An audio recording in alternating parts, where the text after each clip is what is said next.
안녕하세요. 저는 기장입니다. 오늘 샌프란시스코발 뉴욕행 비행기에 탑승하신 걸 환영합니다. 안전벨트를 착용하시면 비행 단계별로 기내 상황을 알려드리겠습니다. 승객들은 항상 왼쪽에서 탑승합니다. 기장이 비행기 객실 왼쪽에 앉기 때문이죠. 조종사가 그쪽에서 비행기를 터미널과 연결하는 다리에 맞추기가 더 쉬워요. 또한 항공기는 오른쪽에서 연료를 채우고 짐을 싣습니다. 승객들이 왼쪽에서 탑승하는 동안 승무원들은 방해받지 않고 업무를 수행할 수 있겠죠. 만약 도착해서 최대한 빨리 비행기에서 내려야 하는 상황이라면 비행기 앞쪽의 통로 쪽 좌석을 선택하세요. 만약 가장 편안한 비행을 원한다면 비행기 중간에 있는 좌석을 고르세요. 난기류가 덜 느껴지는 자리거든요. 안락함을 원하신다면 제일 좋은 곳은 비상구 좌석이겠죠. 다리를 뻗을 수 있는 공간이 더 넓어서 스트레칭도 가능합니다. 비행기에서 가장 안전한 좌석을 원하신다면 가장 좋은 선택은 뒤쪽입니다. 일단 자리에 앉으면 가장 가까운 비상구를 천천히 찾아보세요. 그리고 좌석과 비상구 사이에 몇 열이 있나 세어보세요. 이 정보는 비행기를 빨리 떠나야 할 때를 대비해 여러분의 생명을 구할 수도 있습니다. 주변이 어둡거나 앞이 안 보여도 쉽게 출구를 찾을 수 있을 테니까요. 더듬더듬 좌석을 손으로 만지면서 세워뒀던 열의 수를 세면 됩니다. 탑승 완료, 이륙 준비 시간입니다. 승무원들은 모든 승객들이 지시를 따르는지 확인하기 위해 복도를 걷고 있습니다. 좋아요. 모두 안전벨트를 매고 창문 블라인드를 올렸고 화장실엔 아무도 없으며 활주로에도 이상이 없습니다. 그런데 왜 아직도 안 움직이죠? 준비가 다 됐다고요? 비행기가 좀 기다려야 할 것 같습니다. 안전이 중요하잖아요. 비행기는 이륙할 때 강력한 힘 두 가지를 발동시킵니다. 하나는 제트 워시예요. 차를 쉽게 뒤집을 수 있을 정도로 빠르게 움직이는 가스죠. 그래서 아무도 비행기 근처에 있어선 안 됩니다. 또 다른 힘은 날개 끝의 와류입니다. 비행기 양력을 발생시키는 바람이 만드는 힘이죠. 이 강력한 회전력은 비행기가 이륙한 후 약 3분 동안 양쪽 날개에서 나와 날개를 하늘에 뜨게 만들어줍니다. 만약 날개 끝 와력이 그대로 머무는데 다른 비행기가 하늘을 날고 있다면 그 항공기는 조종사가 조종할 수 없게 될 겁니다. 비행기가 뒤집혀 추락하게 될 거예요. 그래서 이전에 비행기가 떠난 후 적어도 3분 동안은 기다려야 해요. 이륙하는 것은 허용되지 않거든요. 조종실로 돌아가 보죠. 이곳엔 조종사와 부조종사 두 사람이 있습니다. 1등 조종사에게 무슨 일이 생기면 부조종사가 역할을 대신합니다. 두 조종사는 둘 다 몸이 아플 수도 있는 위험을 막기 위해 서로 다른 음식을 먹죠.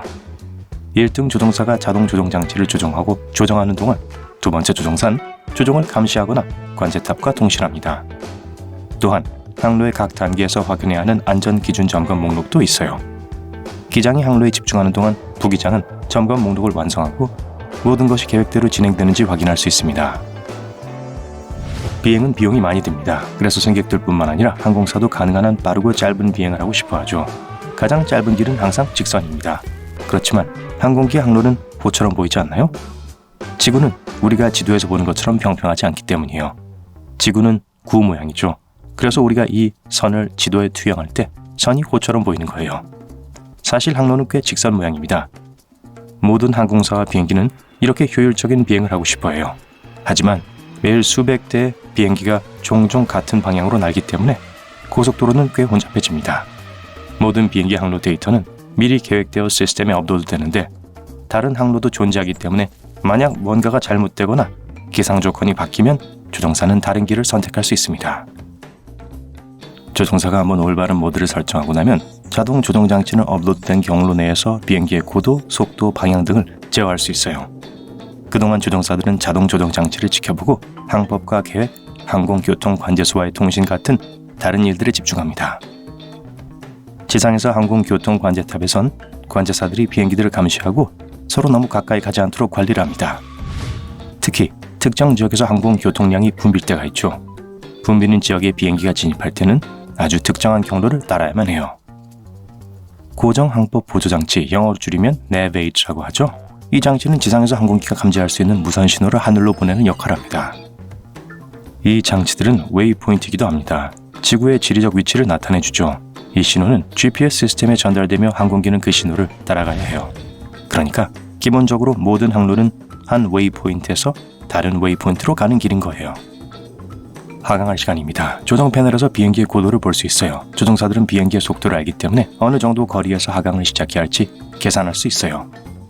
만약 고도가 8,200m이고 속도가 시속 500km라면 첫 번째 숫자를 두 번째 숫자로 나누면 160km라는 계산이 나옵니다. 하강 경로를 유지하기 위해 하강이 시작되는 지점이죠.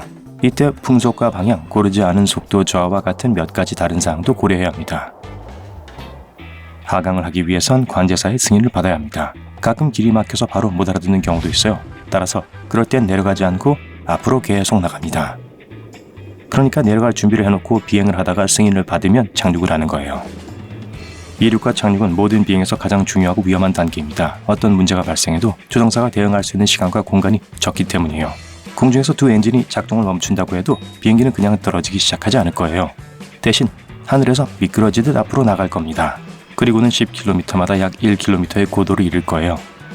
따라서 조종사는 약 8분 동안 방법을 찾고 착륙할 안전한 장소를 찾아야 합니다. 만약 이륙 또는 착륙 중에 엔진이 고장난다면 판단을 내릴 시간이 몇 초밖에 없을 거예요. 그냥 이륙해서 하늘에서 문제를 처리해야 할지 비행을 취소해야 하는지 결정을 해야죠. 사실 어떤 일이 생겼을 때 비행을 무조건 취소하진 않아요. 비행기가 시속 160km의 속도에 도달하면 활주로가 끝나기 전엔 멈출 수 없어요. 그리고 활주로에서 이탈하는 건 아무리 좋게 말해도 즐거운 일이 아니죠. 모든 사람의 안전을 보장하기 위해 이륙 단계에서 비행 규칙은 특히나 엄격합니다. 전자기기에서는 비행기 모드를 켜서 기기가 전송하는 신호가 비행기의 전자 시스템을 방해하지 않고 무선 주파수를 차단하지 않도록 해야 해요. 아마 스피커 바로 옆에 휴대폰을 뒀을 때 전화가 걸려오기 직전에 스피커에서 딸깍대는 소리가 나는 것을 들어본 적 있을 거예요.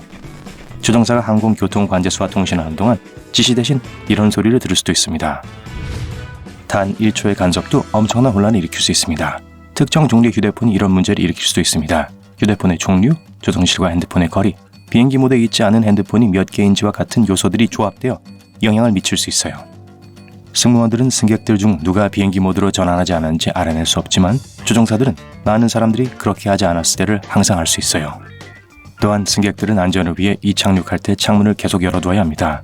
이렇게 하면 우리의 눈은 바깥의 빛이나 어둠에 익숙해지게 되죠.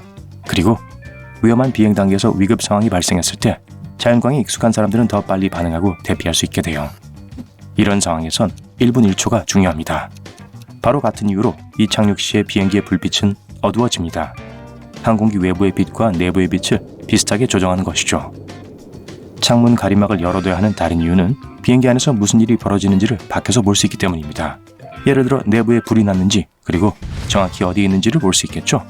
그러면 대피 계획을 더 잘 세울 수 있게 될 겁니다. 또 승무원들은 비상시를 대비해 길에 장애물이 없도록 테이블을 접고 좌석을 똑바로 세워달라고 하죠. 모든 사람이 가능한 한 빨리 비행기에서 내릴 수 있어야 하기 때문이에요. 승객들이 이착륙 중에 화장실을 사용할 수 없는 이유는 안전벨트가 없고 장애물이 없는 안전한 탈출로가 없고 전반적으로 안전하지 않기 때문입니다. 대피하는 동안 화장실에 사람이 갇힐 수도 있고 심지어 누가 화장실에 있는 동안엔 조종사가 이착륙을 할 수 없습니다. 착륙 준비가 다 된 것 같네요. 뉴욕에 오신 걸 환영합니다.